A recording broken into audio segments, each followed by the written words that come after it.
At the moment, shelves aren't empty. It's not like in Venezuela, like you can't find anything. No, shelves are full, but the price skyrocketed like around 300% in sometimes, and people can't afford stuff.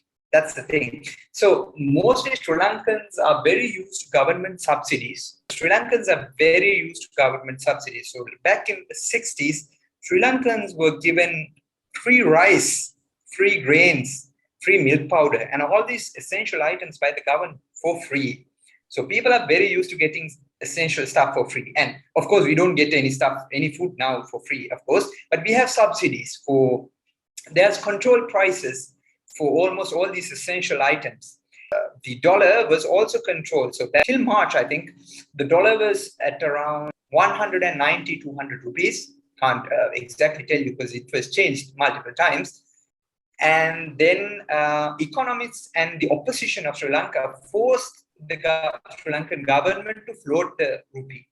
And it floated, and now it has gone to 300 rupees for $1, and it's skyrocketing. It's going to be 350. It's going to be 400, it's going to be 500, and economists have predicted that it's going to hit 600. If it's going to hit 600, there will be no purchasing power for Sri Lankans because no one's salaries have increased with the inflation. And Sri Lankans are now at the moment, they are not starving yet, but they are about to starve. It's in the critical moment.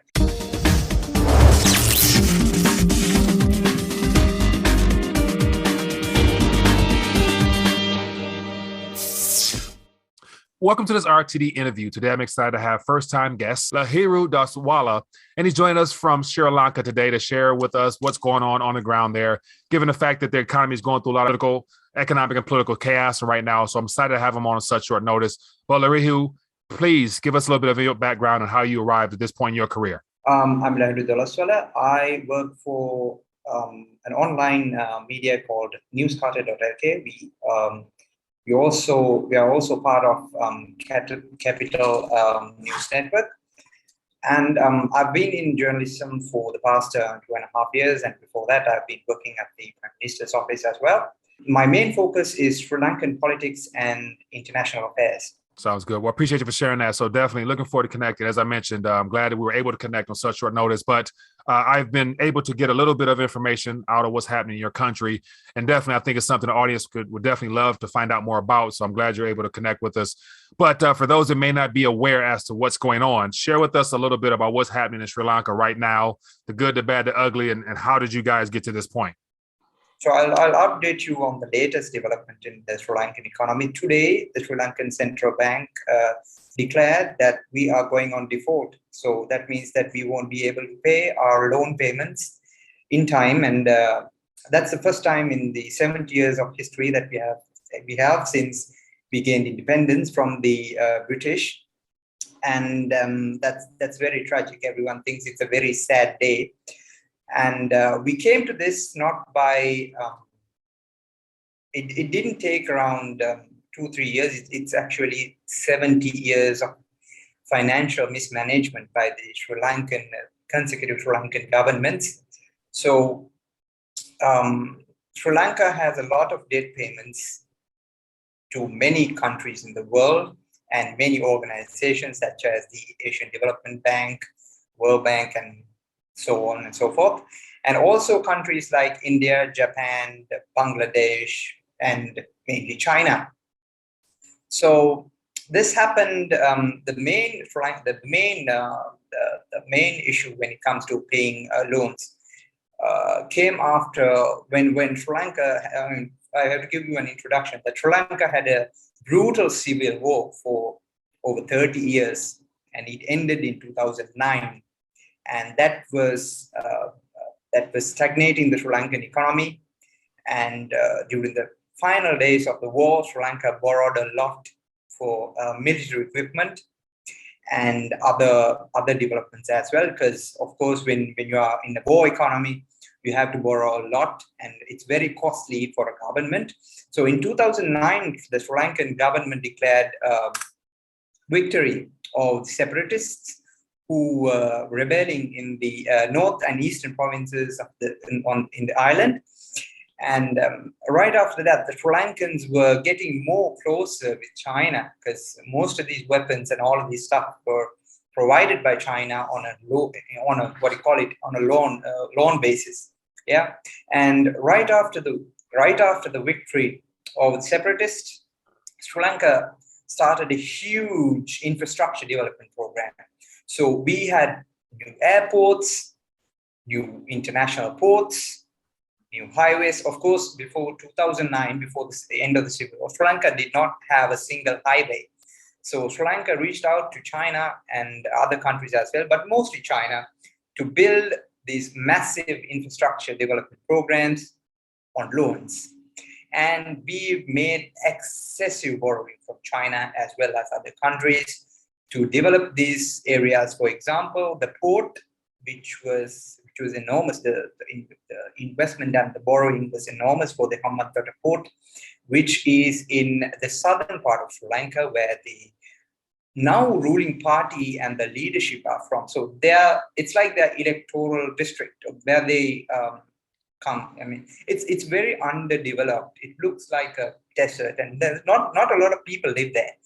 But they made huge white elephants. We call them white elephants because I mean, no international ship comes there and loads or unloads any cargo. But it's actually very big. It's massive than the Sri Lankan, and the main Colombo port that we have in the Western province, which has been there for 200 years. And also we have another international airport which does not have any passengers or anyone coming. It's made like in Spain. They also made a huge airport in Spain that no one else came, and they had to close it down. Same issue came to Sri Lanka as well. So there's a massive airport. There's a massive stadium in the middle of nowhere. It's massive stadium, and it's built in the middle of nowhere, and it's not accessible to people. But it was all borrowed. It was all made by borrowed money. And Sri Lanka also had a huge infrastructure development program for roads. And that was actually good with the economy, because if you develop the roads, all the transportation, all these goods come to the capital very fast, and it actually has a positive impact on the economy. But there was a lot of corruption involved in making highways and making ports and airports. And finally, in 2018, 2019, Sri Lanka could not pay the loans that we borrowed to build the port, the international port in Hambantota, and we had to lease it to China for 99 years. That is, the person who signed the leasing agreement won't be alive when China gives it back to Sri Lanka. Wow. And now at the moment it's empty. It's a white elephant. And there are so many white elephants in this country, many infrastructure projects that are almost done, half-baked, or not even started at all.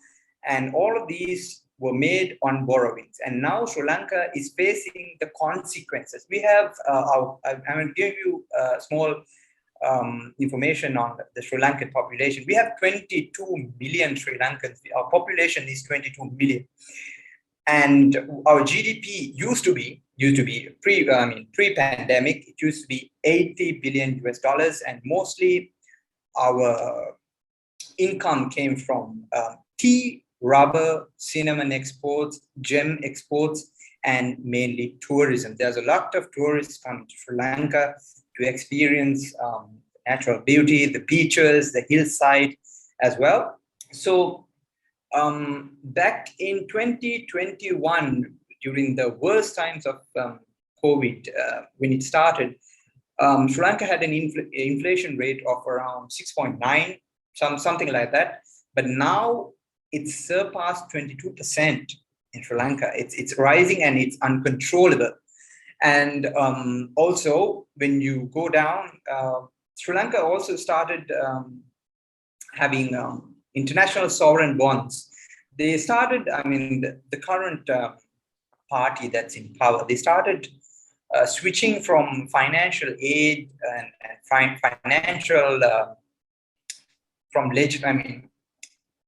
the usual way of lending. They dropped the usual way of lending and started going towards international sovereign bonds and other financial markets. And now Sri Lanka is unable to pay those loans now due to, there are two reasons in Sri Lanka. In 2019, the Islamic State, they bombed, it's called the Easter attacks. They bombed churches and luxury hotels in 2019, and that heavily impacted the tourism in Sri Lanka, because most of our tourists come from Western nations, and all these governments, they issued a travel warning that, of course, tourists were targeted by these radical Islamic terrorists, and that hit the Sri Lankan economy. And once we just started recovering in 2020, COVID hit, and it decimated our economy, which was highly relying on tourism. Right. And the country had to go on lockdowns, and we had to import a lot of essential items from abroad, because the Sri Lankan economy has been an open economy since 1977. So before 1977, from 1946 to 1977, Sri Lanka mostly had a very closed market, kind of like very socialist. In 1972, Sri Lanka went towards full socialism. We had a very enclosed market where you had to buy only locally produced goods, and you could not import even the basic necessary items from abroad. But in 1977, the ruling party came to power, and they had a huge mandate, because people were suffering from socialism, of course, being in lines and all of that. They opened up the economy straight away, and it started foreign investments as well. But the dollar rate, so back in before 1977, the Sri Lankan rupee, say compared to the dollar, you had to spend around 7 rupees. 7 rupees equal to $1, right? 7 or 70. I'm sorry. 7 rupees. Okay, 7 equaled 7 before 1977. 7 rupees equaled $1, and Sri Lanka was one of the, let's say, wealthiest nations in South Asia. We even lended to China and Japan. So we had a very strong, the British left us a very, very strong economy, because Sri Lanka was placed in a very strategic position in the Indian Ocean. And we had a lot of trade. All this infrastructure was developed by the British for their colonial efforts, of course, but they left us with a very good economy. For example, for India, they left it in ruins. But for Sri Lanka, we were like, for example, the leader of Singapore, Lee Kuan Yew, he said he's going to make Singapore into a Ceylon or Sri Lanka. But that was back then. Yeah. But then after the civil war started, the Sri Lankan economy started a decline, and it has never risen since. Okay. Now that's a wealth of knowledge there. So you gave us the whole history piece up to this point. And so some of the takeaways I got from that was, indebtedness, malinvestment, corruption, and has created all the infrastructure that was probably funneled through the pockets of those in the political elite class. And here we are today. And so the video circulating is that people are in the streets protesting and just complete pandemonium in the streets. Is that really the case, or what? I'm assuming people are very angry, but are they in the streets the way that the media is painting it, as far as not able to get food, insulin, give us the rundown. So usually when it comes to protests and all of that, in Sri Lanka, the norm was that political parties were organizing protests at least for the past 70 years. It was always led by political parties, but not right now. I've been there to the protest, I've interviewed protesters, and I've seen the sentiment. People of my age, people who have born after 1990, millennials, and all these people, they have come to the streets. It's like Woodstock, actually. They have occupied the presidential secretariat. That is the president's office. And the ground that's in front of it, they have occupied, they have made tents, and they're living there as a mini colony. And there are over 10,000 people living there.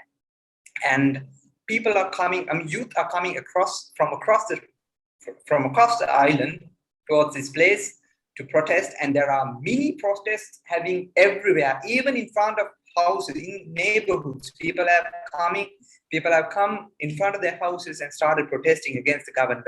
Why is that? I will tell you why. It is because the Sri Lankans are now having 12 to 13-hour power cuts.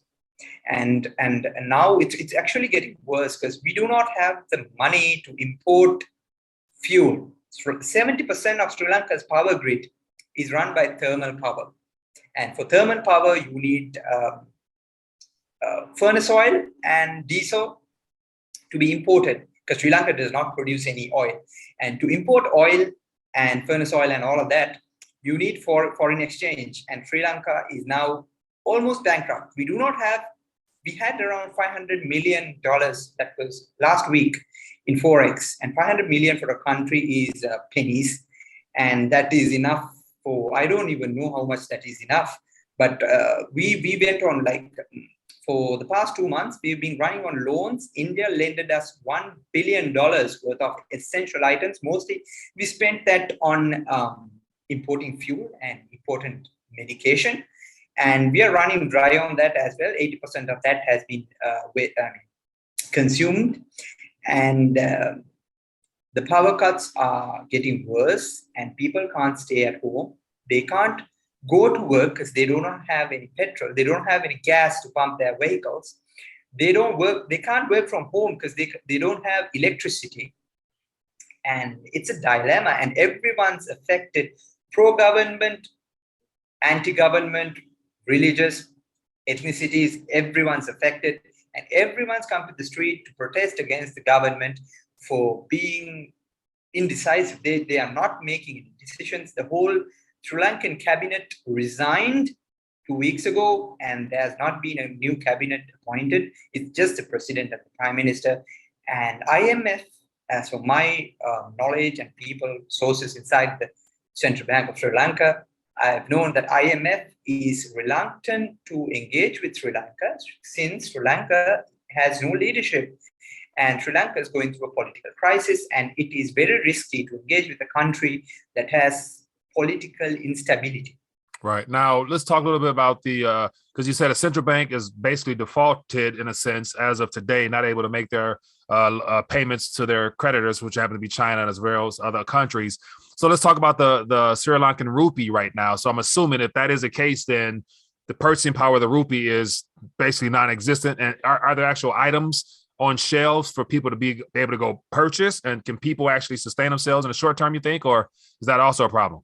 Which is why people have come to the streets, because they are having the effects of this economic crisis, and they are feeling that they are not being led properly, and they are feeling that the finances of the country has not been managed properly. So the government tried to address this issue by resigning the entire cabinet.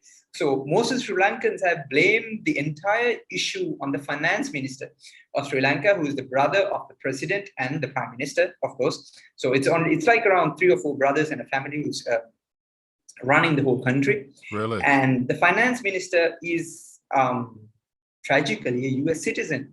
And Sri Lankans are, yes, of course, he's a US citizen, and we call him I don't call him, the Sri Lankans call him the ugly American, because he has dual citizenship, and all of his families and all his wealth is in the United States. He has mansion and all of that.